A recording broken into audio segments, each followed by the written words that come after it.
Okay, welcome. Today we're going to work on factoring. So go ahead and take your notes out, and remember during the video, if you start falling behind, to pause the video to get all your notes down.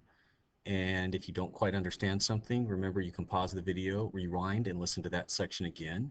If you're still not, jot down your questions on the side of your note and we can handle them when we get back. Okay, our objective today, students will factor out the greatest common factor from an expression. So our action verb is factor.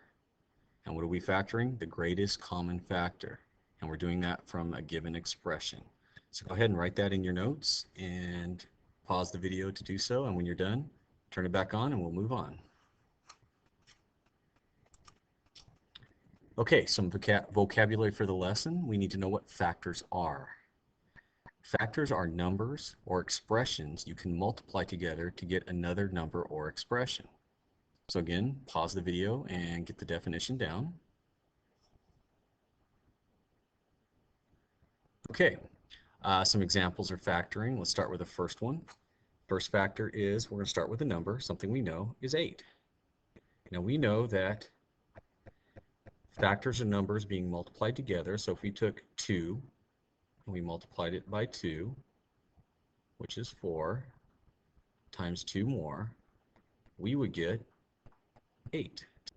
Because of that, because of these three numbers multiplied together equal 8, we can say these numbers are factors of 8.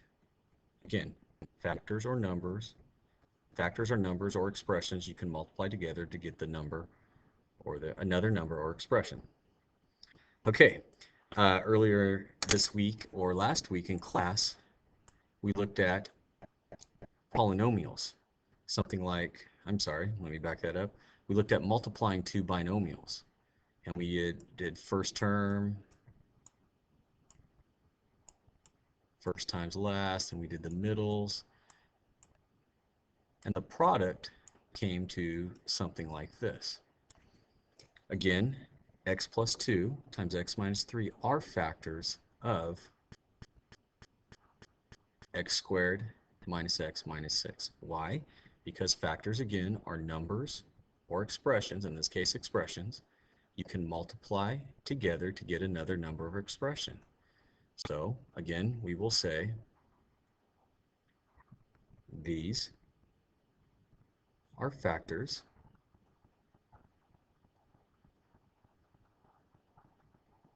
of the expression x squared minus x minus 6.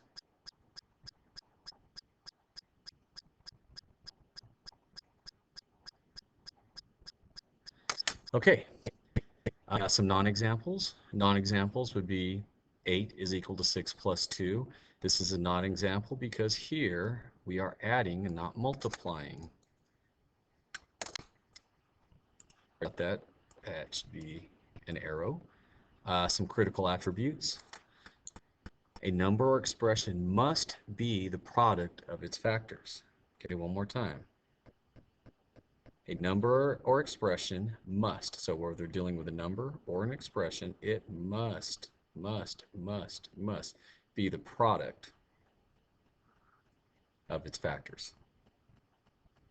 Okay, so many times when we factor, we check by multiplying back together and it doesn't equal what we started with. So keep that in mind, and again, pause the video if you need to get caught back up, and we will move on to the next section. Okay, let's talk relevance. As we start our unit on factoring, it's going to move into solving.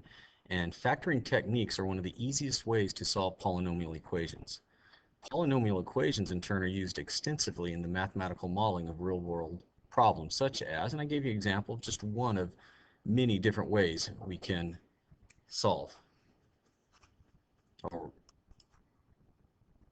Okay, sorry, we had a little technical issue, so I have to kind of start again on the relevance.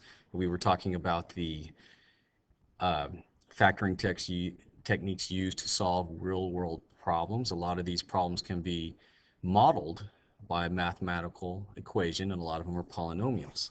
And since factoring is the quick and the easiest way, this is a skill we want to build and be able to use extensively. So just an example would be a business wants to double the current area of its parking lot by adding the same distance to the length of the lot and the width of the lot. If the existing lot has a length of 30 yards and the width of 20, what are the new dimensions going to be? Okay, so that's one kind of problem we'll be tackling in the future.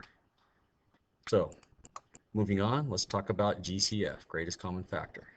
Now, the GCF is our first step in all of factoring. So it's a skill we want to hone in on. It's a skill that we want to um, perfect, because GCF makes the rest of the factoring a lot easier. Okay, so go ahead and write down your first example. We're going to factor 3x squared minus 9. Now we talk about greatest common factor, so let's kind of talk about that a second. What is the greatest common factor? Okay, so GCF, or greatest common factor, the first word is greatest.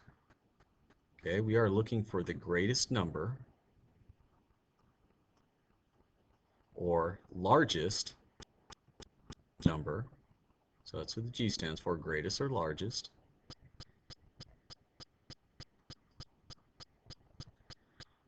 And the C stands for common. Common means when two things have something common, it means they both have it. And the F stands for factor.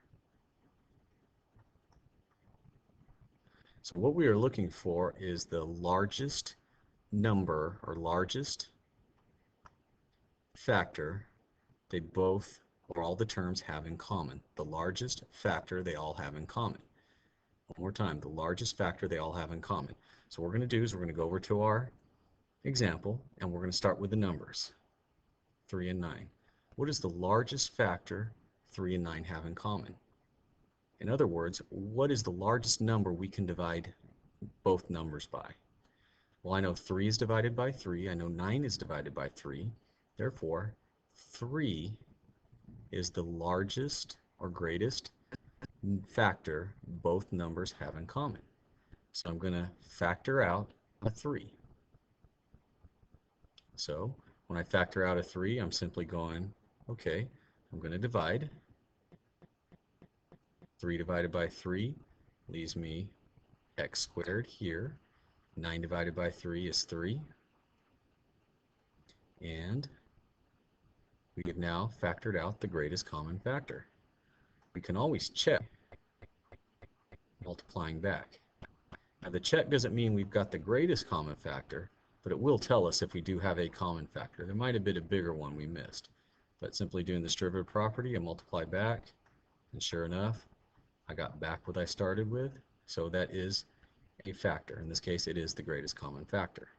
Let's move on to another example. We're going to factor out 2x cubed minus 8x. We're going to factor out the GCF.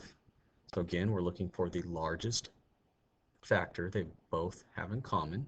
We're going to start with the numbers, 2 and 8. Okay, the largest number I can divide both by is 2. So we're going to write the 2 here. Now we're going to look at the variables. I have x cubed and I have x. Okay, the largest x I can divide both terms by is simply just x. In other words, we take the smallest power. This has a power of 1. 1 is smaller than 3, so I take the smallest power when dealing with variables. So I'm going to pull an x out. Okay, we're going to write what's left over once we factor out this common factor. So I'm going to divide all terms by 2x. So we're bouncing back to those exponent properties again. 2 divided by 2 is 1. X cubed divided by x is simply x squared.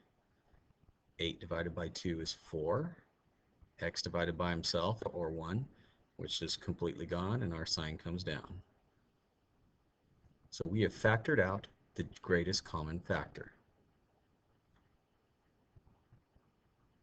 Okay, one last example. This is kind of ugly one. It's got a lot of stuff in here, but that's okay, because we know we are looking for the largest factor these two terms have in common. The largest factor these two terms have in common. Right, so looking at these two terms, we'll start with the numbers, and we're simply going to handle them piece by piece. So the numbers, what is the largest number I can divide both 4 and 14 by? Okay, that number is going to be 2. 4 doesn't go into 14, so we can divide both these guys by 2. That works, so I'm going to write a 2 down here, and then I'm going to go to the next piece. I have x cubed, x squared. I'm looking for the smallest power. The smallest power in this case is x squared. So I'm going to write x squared here, and remember, we are dividing. It's the largest I can divide by. And lastly, let's go to the y's, just piece by piece. Smallest power is y squared. So again, these are what we're going to divide by. So when I do the division, 4 divided by 2 is simply just 2. X cubed divided by x squared leaves me 1x. Y to the 5th divided by y squared leaves me y cubed. There's my first term in my binomial. 14 divided by 2 is 7. X divided by is 0, it means they're gone. Y divided by itself, hey, they're gone as well.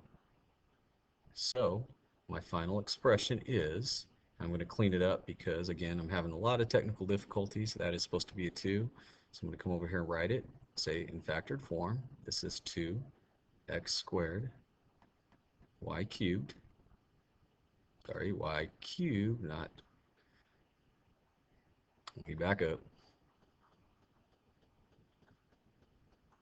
That's y squared, not y cubed. So 2x squared, y squared times 2x y cubed minus 7. There's our GCF. And if we were to check it by multiplying this back, we would figure out we got back to what we started for. So these are my factors. Okay, make sure you've taken good notes. Get your questions organized. Again, if you didn't quite understand something, go ahead and pause the video and rewind to that section. To get into class tomorrow, your notes are your ticket into the class, so have them done and ready as you come into the door. This is your entry ticket to get in my room or Miss Enriquez's room. You're going to need your notes as the ticket in. Okay, I hope that kind of clears a little bit up, and we'll answer any more questions tomorrow.